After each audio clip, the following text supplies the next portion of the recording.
Então, amigos, nós temos aqui em Romanos 4, 7, 4, essa enigmática declaração de Paulo. Assim, meus irmãos, também vós estáis mortos para a lei, pelo corpo do Messias, para que sejais de outro, daquele que ressuscitou dentre os mortos, a fim de que demos frutos para Deus, porque quando estávamos na carne, as paixões dos pecados, que são pela lei, operavam em nossos membros para darem fruto para a morte. Mas agora temos sido libertados da lei, tendo morrido para aquilo em que estávamos retidos, para que sirvamos em novidade de espírito e não na velhice da letra. Olha, então começamos a entender o que o apóstolo está dizendo como o outro. O Messias vem ao mundo, o único ser, o mesmo ser, que vem para o cumprimento dos desígnios eternos, estabelecido por ele como o Deus criador de todas as coisas, e como Deus que se coloca como o solucionador de todas as questões. Ele vem primeiro como Messias. Vem para os que estavam debaixo da lei. Cumpre o seu ministério.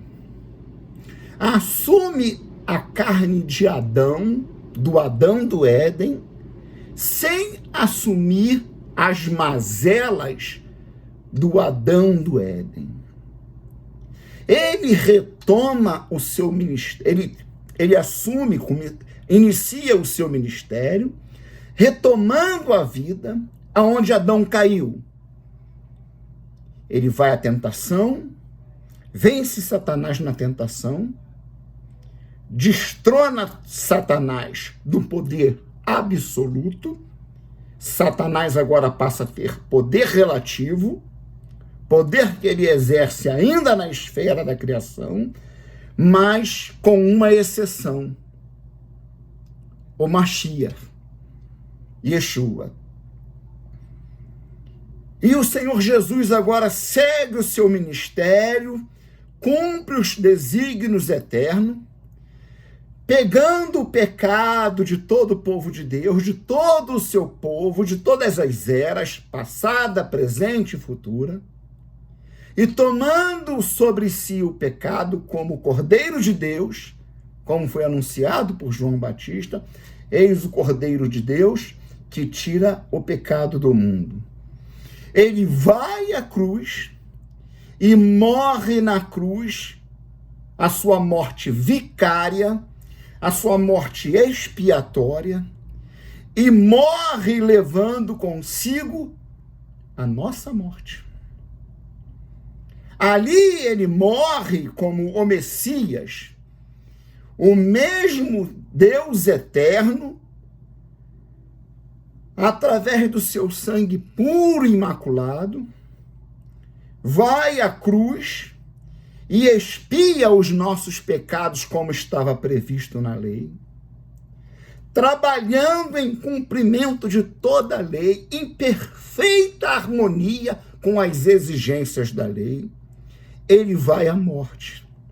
Mas ao ressuscitar, o mesmo Jesus ressuscita agora como o Rei dos Reis, o Rei eterno, como que com outra função, com outra posição dentro da sua própria criação. Ele é o mesmo em outra função, nos levando de uma submissão à lei, de uma submissão à letra e à morte, para o reino da vida.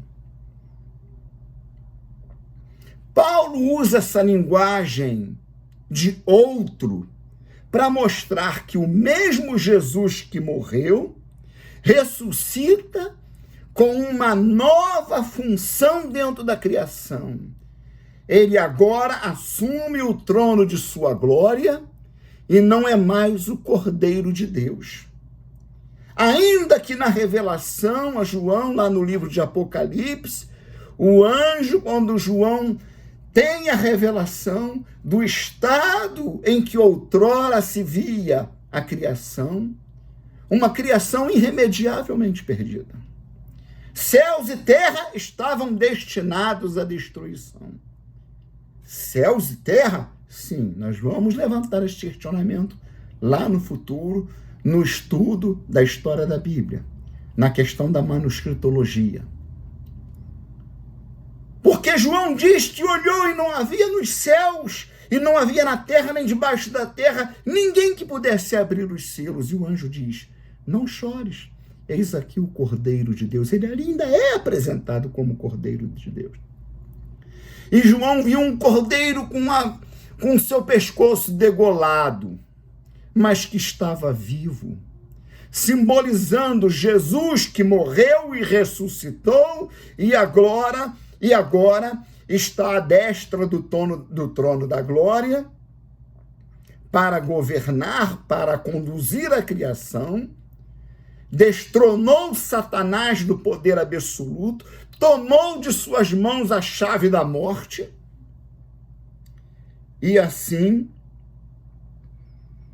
Paulo, figuradamente, nessa metáfora, nessa parábola, desculpe, não é uma metáfora, é uma parábola, ele apresenta dessa forma o Jesus que vem ao mundo para cumprir a lei e para nos libertar do jugo da lei que era a morte.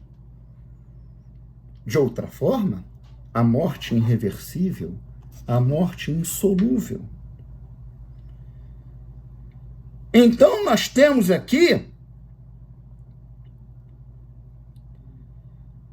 a declaração teológica mais profunda do Novo Testamento. Em Atos capítulo 2, deixa eu marcar aqui para mim não me perder, em Atos capítulo 2, o apóstolo Pedro, capítulo 2, verso 23 e 24, ele declara: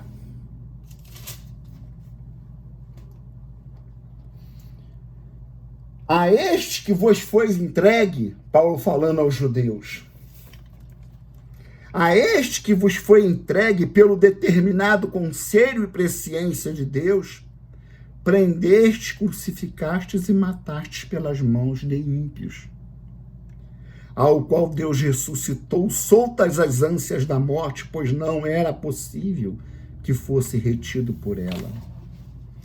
Então nós temos aqui o completo entendimento, o entendimento único, coeso entre os apóstolos.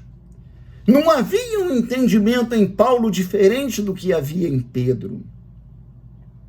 Pedro declara que o fenômeno que eles estavam presenciando naquele momento, aquelas visões e aquela manifestações de visões de línguas de fogo repartida e o som como que de um vento impetuoso, era o cumprimento do que fora profetizado pelo profeta Joel, de que nos últimos dias da atual aliança de Joel e deles, a aliança da lei, a aliança que estava vigente até aquele momento, o Eterno disse que nos últimos dias da lei derramaria do seu Espírito sobre todos os presentes na celebração, que enfim cumpriria a figura da festa de Pentecostes. A festa de Pentecostes, como todas as outras coisas cerimoniais da lei, eram figuras. O autor aos Hebreus nos deixa isso de forma bem clara. E o Pentecostes estava se cumprindo ali. Derramaria do seu Espírito sobre toda a carne. é uma referência aos fiéis que estariam cultuando ao Eterno em obediência ao que dizia a lei nos últimos dias da dispensação da lei. E tudo isso por causa do cumprimento dos desígnios de Deus, fazendo-se morrer na cruz para que com seu próprio sangue remisse o seu povo. Pedro declara: vocês o mataram, Deus o ressuscitou, o mesmo Yeshua. Em Efésios capítulo 4, versos 9 e 10, Paulo faz uma declaração que tem completa coesão com este pensamento. Ele diz: descendo ao abismo, subiu aos céus, levando cativo o cativeiro. Paulo nota que nos ajuda a compreender tanto Colossenses como Romanos 7,4. Morre ele e ressuscita ele mesmo, como que outro. Por que outro? Pedro reconhece que o entendimento do plano eterno de Deus para a sua criação não é alcançado por todos, segundo a Pedro 3, 15 e 16. Pedro fala o seguinte, que segunda epístola de São Pedro, capítulo 3, versos 15 e 16, e tende por salvação a longanimidade de nosso Senhor, como também o nosso amado irmão Paulo vos escreveu segundo a sabedoria que lhe foi dada, falando disto como em todas as suas epístolas, dentre as quais há pontos difíceis de entender, que os indoutos e inconstantes torcem, e igualmente as outras escrituras para a sua própria perdição. Pedro aqui solta uma nota de que, como eu tenho dito nos outros vídeos, falando sobre o estudo da história da Bíblia, a adulteração das escrituras não é um ato recente, não é um fato recente. Então nós temos aqui o entendimento de que a obra de Deus se realiza em ele encarnando em forma humana. Ele se torna homem, se faz carne e habita entre nós. E cumpre toda a sua lei. Ele faz o que nenhum outro mortal pôde nem poderia fazer. Porque a carne estava contaminada pelo pecado. E a lei de Deus, como santa, justa e perfeita, voltava-se para mim e dizia: você está condenado à morte, você está morto. Porque a lei, ao olhar para mim, via o pecado. E Jesus, como perfeito, pois ele vivera toda a sua vida sem pecado, levando sobre si o pecado de todos os eleitos, de todo o povo de Deus,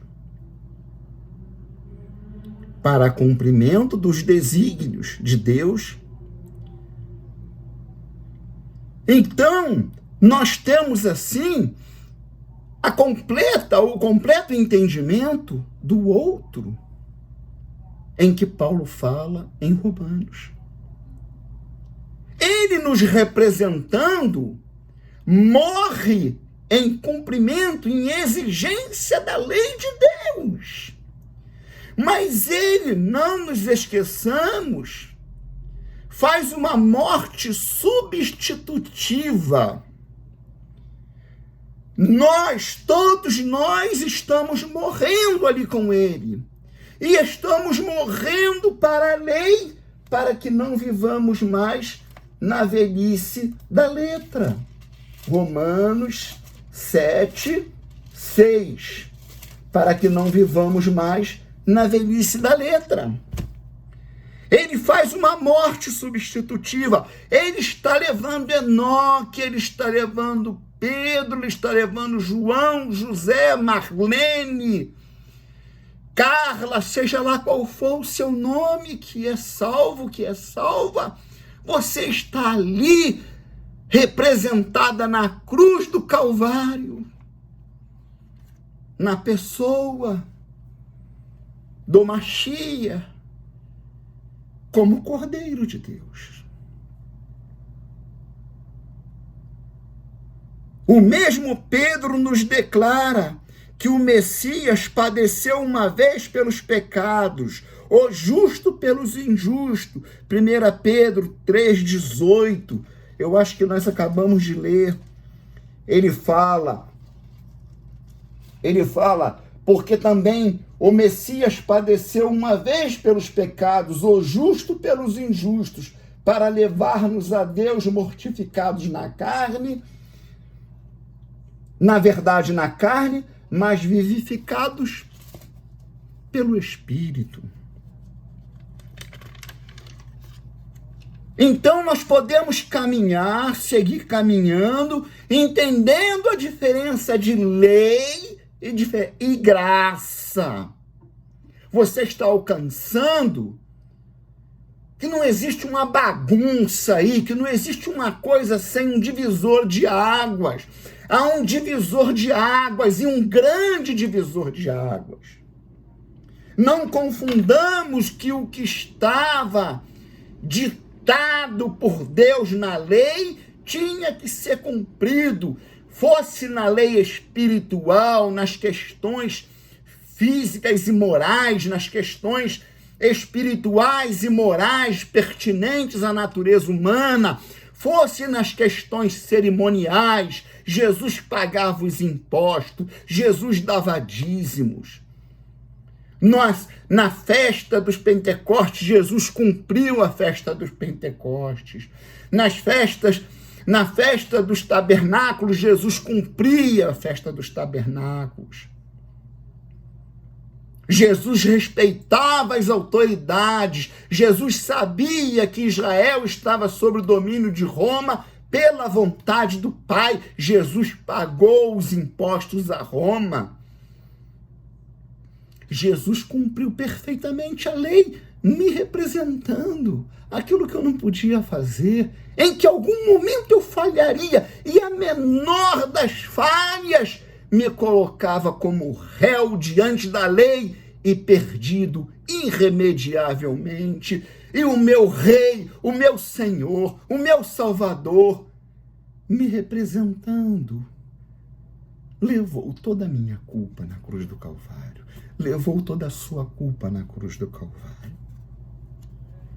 Se você falhasse na entrega dos dízimos, ele não falhou, e ele cumpriu por si e por você.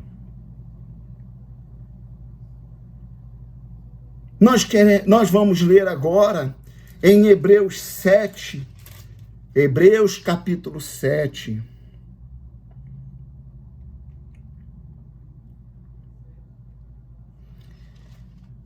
Os irmãos entenderam a questão do marido.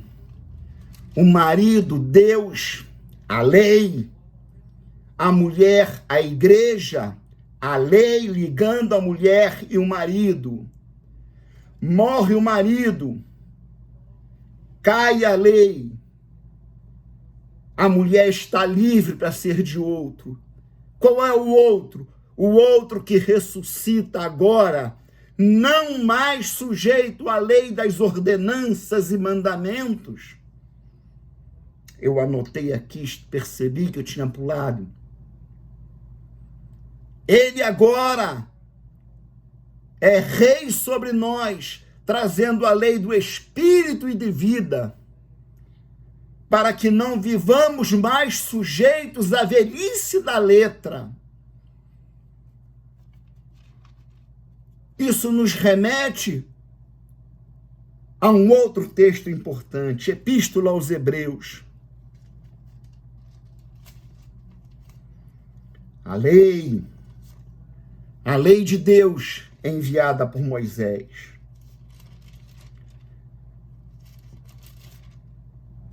Me obrigo a me tranquilizar esperando que você conheça as epístolas aos Romanos e aos Hebreus. né? Porque nós falarmos detalhadamente de tudo, pormenorizadamente, teríamos que ir aí a vários vídeos. Hebreus 7, 11 a 14.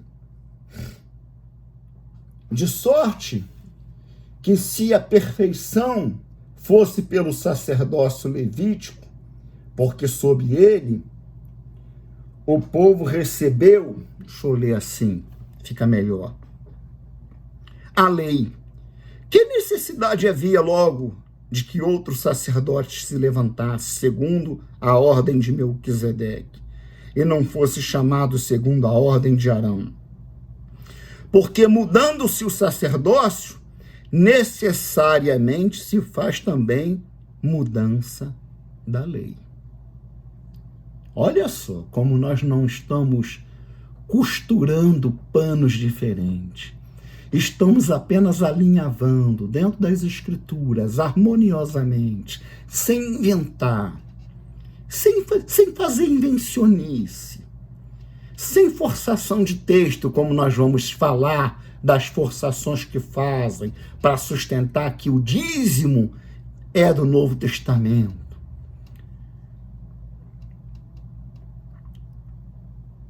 Porque aquele de quem estas coisas se dizem pertencem a outra tribo, da qual ninguém serviu ao altar arônico, né? Ao altar da lei de Moisés, sobre o qual ministrava Arão. Visto ser manifesto que nosso Senhor procedeu de Judá, e concernente a essa tribo, nunca se falou de sacerdócio. Moisés nunca disse nada. Então nós estamos começando a entender que o plano de Deus é perfeito e profundo. Isso também corrobora o entendimento de que outro de Romanos 7,4, o Messias que nasce e vive incontaminado em toda a sua vida, vai à cruz santo, carregando os pecados de seu povo, como eu disse há pouco. Ao manifestar-se a Maria, o anjo diz: ele salvará o seu povo. Morre e ressuscita com santo como antes. Mas antes ele está santo em si mesmo, santo por sua própria responsabilidade e conta, mas o seu corpo está contaminado pelos nossos pecados. Mas quando ressuscita, na carne segundo Adão, ele morre na carne segundo Adão do Jardim do Éden, a sua carne mortal passou pelo processo de glorificação. Nada mais pode o pecado contra ele. Não há pecado. Ele não tem que justificar mais ninguém. Ele justificou na cruz, quando ele brada ao Pai: está consumado.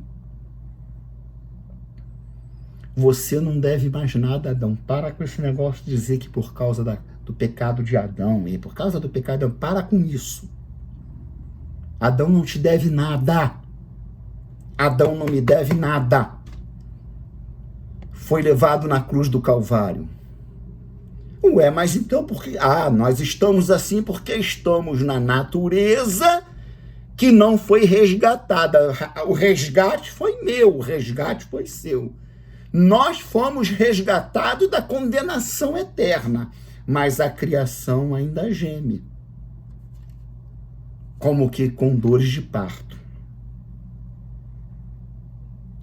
Bom, seguindo em frente, eu quero agora passar, já que, como eu disse no outro vídeo, o nosso objetivo é chegar à questão do dízimo. Pois bem, leiamos aqui, um pouquinho adiante, na Epístola de Tiago, capítulo 2, verso 10, aonde o apóstolo Tiago diz o seguinte: Aquele que ama seu irmão está na luz, e nele não há escândalo. Mas aquele que odeia seu irmão está em trevas e anda nas trevas e não sabe para onde deve ir, porque as trevas lhe cegaram os olhos.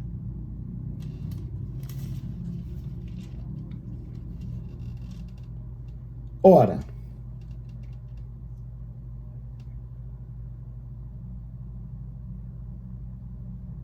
não é esse versículo, não.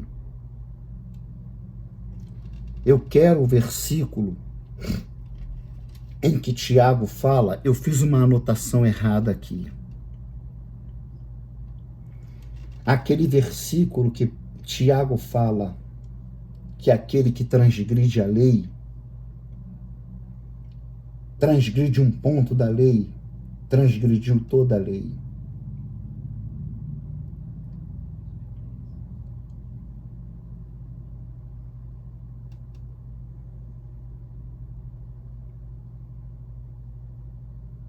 Bom, Tiago diz que aquele que transgride a lei, transgride um ponto da lei, transgrediu toda a lei. Né? Eu anotei aqui em Tiago 2,10. Em Tiago 2,10 ele diz, aquele que ama seu irmão está na luz.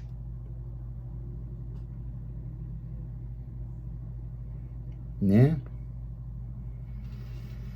Mas aquele que odeia seu irmão está em trevas. Onde está aquele versículo? Aquele que viola, que guarda um mandamento da lei, que viola um mandamento da lei, violou toda a lei.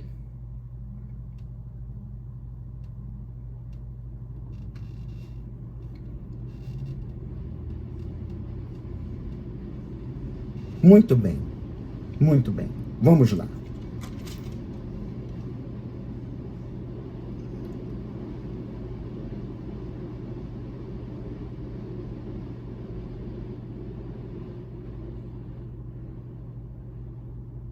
Muito bem, vamos seguir em frente.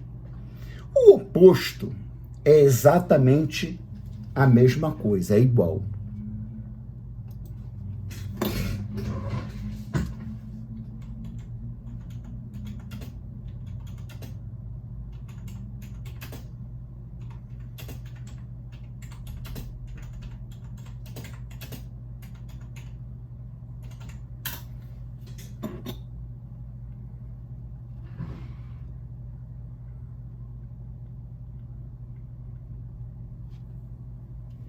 Tiago 2,10.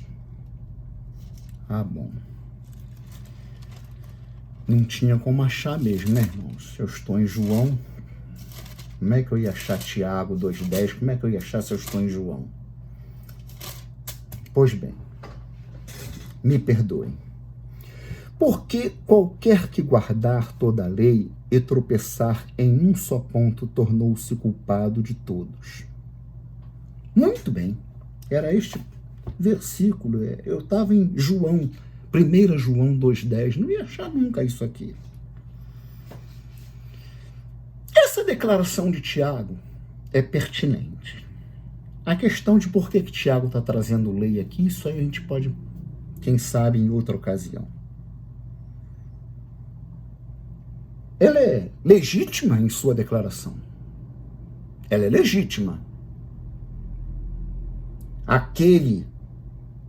Qualquer que tropeçar em um ponto da lei, tornou-se culpado de toda a lei. Pois muito bem. O inverso tem exatamente o mesmo peso e valor. Quem quiser guardar um ponto da lei, estará obrigado a guardar toda a lei. E não apenas um ou outro ponto da lei. Aqui começamos a entender o que estava acontecendo em Gálatas e Colossos. O combate do apóstolo, não a circuncisão ou a guarda do sábado, mas o apóstolo combatia o retorno à lei de Moisés como forma de justificação diante de Deus. Passemos, então, ao livro de Gálatas. Gálatas, capítulo 1. Gálatas, capítulo 1. Efésios. Gálatas 1. Verso 6. Maravilho-me de que tão depressa passasses daquele que vos chamou a graça de Cristo para outro evangelho, o qual não é outro, mas há alguns que vos inquietam e querem transtornar o evangelho do Messias. Mas ainda que nós mesmos ou um anjo do céu vos anuncie outro evangelho, além do que já vos tenho anunciado, seja anátema, seja maldito. Irmãos, isso é muito sério. E olha, a crentada toda está ignorando isso aqui. O pessoal aparece com um negócio aí de reteté, de língua, o pastor sobe no púlpito com um copo d'água, com não sei o que lá, e começa a falar coisas e fala. Ele tece um outro evangelho. E o pessoal abraça isso. E envolvido emocionalmente, psicologicamente, se deixa envolver e passa a viver na mentira. Tem você vivido na mentira? Porque em certo momento da sua vida abraçou outro evangelho e até agora não se deu nem conta disso. Cuidado! O Brasil está cheio de religiões com pessoas encarceradas em grades malignas de outro evangelho, de um evangelho satânico, e não se dão conta disso. É copo d'água, é óleo ungido, é corrente do casamento, corrente da salvação da empresa, corrente, toda acorrentada. Jesus veio quebrar a cadeia. E as pessoas estão se acorrentando, como que se enrolando elas mesmas em correntes. Irmãos, isso é sério. Outro evangelho anunciado é maldito. É o que está escrito aqui, é o que Paulo está dizendo aqui. Qualquer outro evangelho, a não ser esse que tem sido anunciado, começando por Yeshua e seus apóstolos, Pedro, Tiago, João,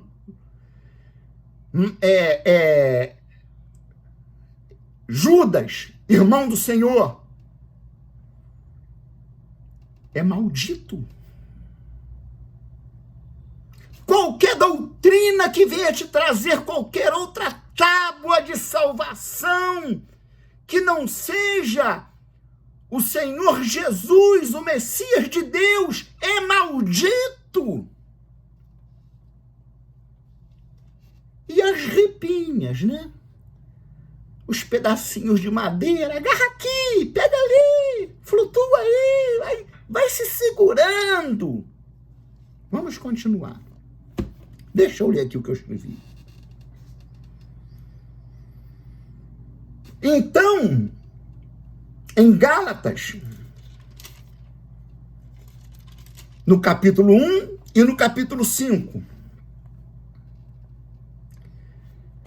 estais, pois, firmes na liberdade com que Cristo nos libertou, e não torneis a colocar-vos debaixo de julgo da servidão. Ele está fazendo uma referência à lei, tá? A lei de Moisés e é de qualquer outro tipo de servidão. Porque tem gente aí que não está amarrada em sábado, em dízimo, em óleo ungido, mas está em outro carrapicho do diabo qualquer.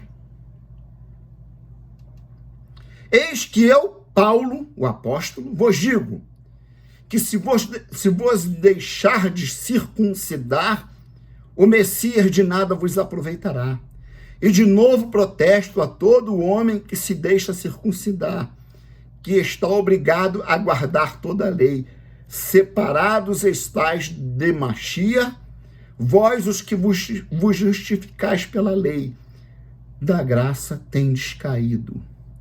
Porque nós, pelo Espírito da fé, aguardamos a esperança da justiça. Porque em Yeshua, Hamashia, nem a circuncisão, nem a incircuncisão tem valor algum, mas sim a fé que opera pelo amor. Muito bem. Vamos entender a partir deste momento uma coisa muito importante. As Escrituras, seja em Colossenses, seja em Gálatas, ela não está tratando do ponto sábado, nem do ponto circuncisão. O problema ali é a lei, é a lei. Judaizantes estavam se infiltrando na igreja, uns como convertidos, como conversos, outros se dizendo apóstolos do Machia. Provavelmente se apoiando em Paulo, que foi um apóstolo tardio. Não conviveu com os discípulos durante o ministério de Yeshua, mas lá no caminho para Damasco ele foi encontrado pelo próprio Jesus, e com Jesus ele tendo aquele encontro, ele realmente percebeu a tolice que ele estava fazendo da vida dele. E aí ele se converte. E de Saulo ele começa a se chamar Paulo. A questão não é sábado, não é dízimo, não é óleo. A questão é você está se colocando debaixo de qualquer coisa que anula a graça do Evangelho.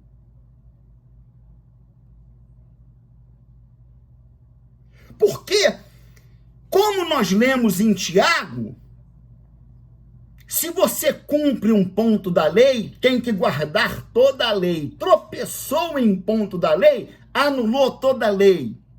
Então, se você não quer ser amaldiçoado por dar dízimo, você tem que se empenhar em não ser amaldiçoado por guardar o sábado, por dar os grãos, por dar o azeite, por sacrificar a ovelha. Pronto. Você anulou a obra vicária do Messias, como diz Hebreus capítulo 6. Você está entendendo? Se está maldito quem se circuncida, maldito está quem dá dízimo. Vou repetir. Se está maldito quem se circuncida, porque sai da graça e se coloca debaixo da lei de novo, maldito está quem dá dízimo. Ah, sim, mas tem aquelas pessoas que sobem em cima do púlpito com aquela gravata reluzente, né, para agradar o pastor.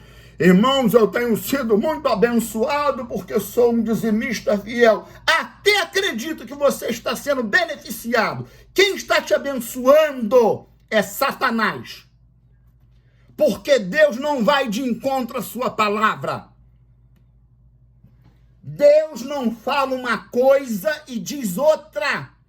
A palavra de Deus diz uma coisa só, segue a mesma linha. Não faz recorte, não enviasa. A palavra de Deus é perfeita. Se lembra do que eu falei no vídeo da história da Bíblia, da comparação da grande máquina? Alguém pode jogar um pedaço de ferro, uma engrenagem, travar ali, coisa e tal, mas mas é dom de línguas, corta cabelo, não corta cabelo, mas no tocante à salvação, no tocante à glória de Deus, no tocante à sua majestade, da perfeição do plano remidor, nisso ninguém toca. Satanás não se mete a besta. Tem homens que se metem a besta com Deus, mas Satanás pode ter muita coisa, mas burro ele não é. Ele sabe até onde ele vai. Então que possamos entender que o que Paulo, Pedro, os santos apóstolos combatiam não eram questões pontuais. Era a tentativa judaizante e não era uma tentativa fraca, não. Arrisco um palpite de que atuavam até com apoio, não só permissão, mas com apoio, guarda e tudo mais, do Império Romano. De judaizar a igreja, de fazer do evangelho um apêndice do judaísmo. E, para tanto, eles queriam que a igreja cumprisse a lei. A graça estaria debaixo da lei. E nós vimos que ele morre vicariamente como ou seja, carregando os nossos pecados, e ressuscita outro, nos fazendo casados com outro, vivendo não mais na lei da letra, da velhice da letra, mas vivendo na lei da graça e da vida. Aleluia! Então,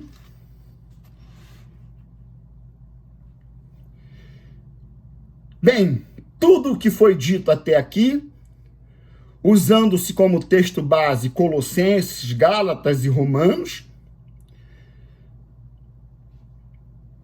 e Romanos 7, tem como objetivo último combater um mal maior nas igrejas ditas cristãs, até, em alguns casos, paróquias católicas.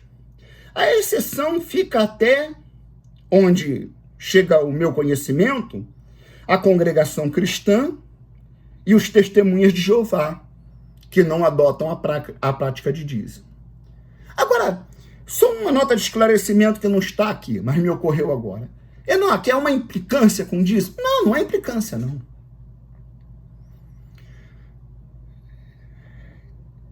Eu me entreguei a Jesus, entreguei minha vida a Jesus em 1985. Em 1985. E desde aquela época, até quando tive na penúltima denominação que congreguei, eu sempre fui uma pessoa próxima do pastor, do ministério. E pude perceber a coisa meio que por dentro, sabe?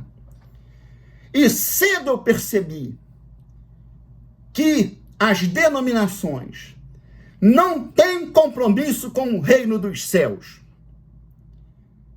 E a soberba de fazer a sua denominação grande, renomada no bairro, no estado, e fazendo isso como? Criando congregações locais, para que possa se enchê-las de novos crentes, não de vidas convertidas, não de vidas salvas, mas de novos crentes dizimistas fiéis. E dali, aquela igreja estando bem consolidada, congregação, vira igreja, funda-se outra, e funda-se outra. E daqui a pouco o cara está com uma mansão, casa de praia, carrão, às vezes até importado. Olha aí os megas evangelistas. Jatinho de 150 milhões de dólares, aras com cavalos árabes e tudo. Reino dos céus? Não. Reino de Satanás. Apóstolos do diabo. O evangelho não é isso. E aonde eu quero chegar quando partir do dízimo para esse assunto? Isso tudo é por culpa sua. Isso é mantido por tua causa, porque você obedece, porque você não questiona, porque você tem medo de ser excluído, porque você tem medo de ser perseguido. Você não quer ser perseguido. E crente que não quer ser perseguido pelo evangelho do reino está colocando em xeque a sua experiência de salvação, o seu encontro com Jesus, o Machia, Yeshua HaMashia, Jesus, o Messias de Deus, está em xeque. Eu tenho algumas meia dúzias de marcas de sola de sapato no meu traseiro, porque não me sujeito ao que não está na palavra, não me sujeito ao que não está no evangelho. O dízimo tem sido uma ferramenta que tem feito da igreja um verdadeiro boi na linguagem de atrair abutres. Atrai abutres. Gente quer ser cantor, gente quer ser pastor, homens que abandonam a profissão para fundar a igreja.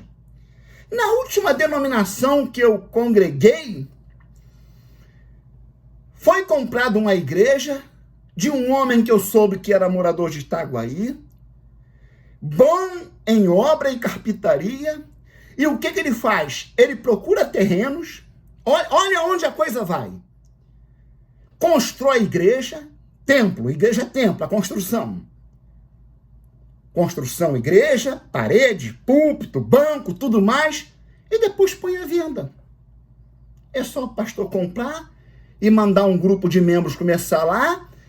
E interessante, sempre, não vai a evangelismo de rua para ganhar almas, para trazer almas à salvação. É para encher com pessoas insatisfeitas em outras igrejas, em outras denominações. E isso tudo por causa do dinheiro. Mas não é o dinheiro de qualquer maneira. É o dinheiro do dízimo, dessa maldição, desse neustan dos últimos dias. Então, nós temos aqui uma questão muito séria. O crente precisa entender, primeiro, a diferença da antiga aliança para a nova aliança. Há um divisor de águas. Muitos não entendem isso. Muitos chegam, não, mas o dízimo é do Novo Testamento, ora, não está lá em Mateus 23. Olha a prova aí.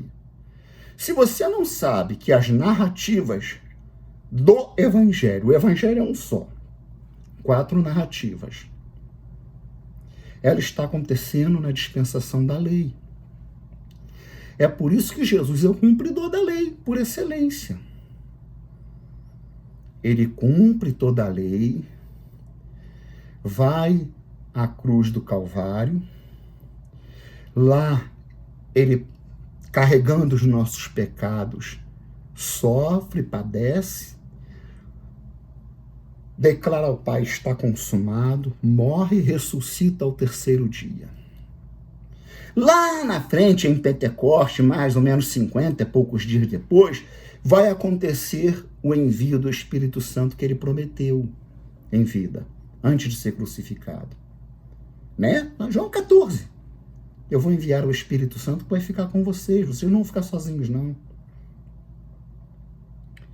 E tem gente que ainda não entendeu que Mateus, Lucas, Marcos e João são narrativas da vida de Jesus, um homem que viveu na dispensação da lei de Moisés. Deus tenha misericórdia. Em 2022, tem gente com um iPhone que daqui a pouco já está vendo o que está acontecendo no espaço, na Lua, mas não investe na vida, não investe na vida cristã.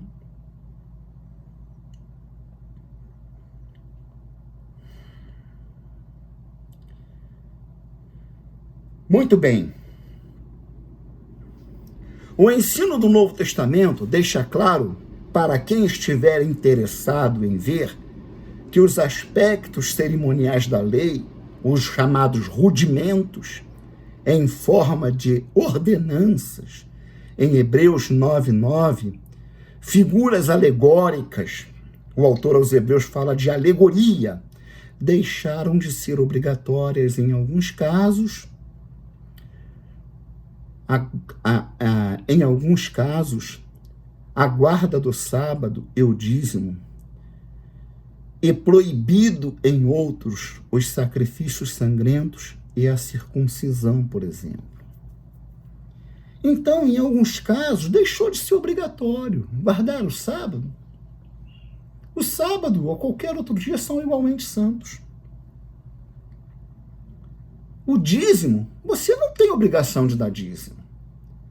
Ah, mas se eu não der dízimo, eu estou amaldiçoado porque é Malaquias. Meu irmão, me desculpe, se você está falando nesse tom, me desculpe, volta, procura uma igreja séria, vai para a classe de catecúmeno, vai para as águas batismais, que não sejam águas da SEDAI simplesmente, que não seja um tanque de água clorada somente. Aquilo ali, a água é uma água qualquer, mas o significado dela tem que ter peso espiritual naquele momento em que você é descido às águas.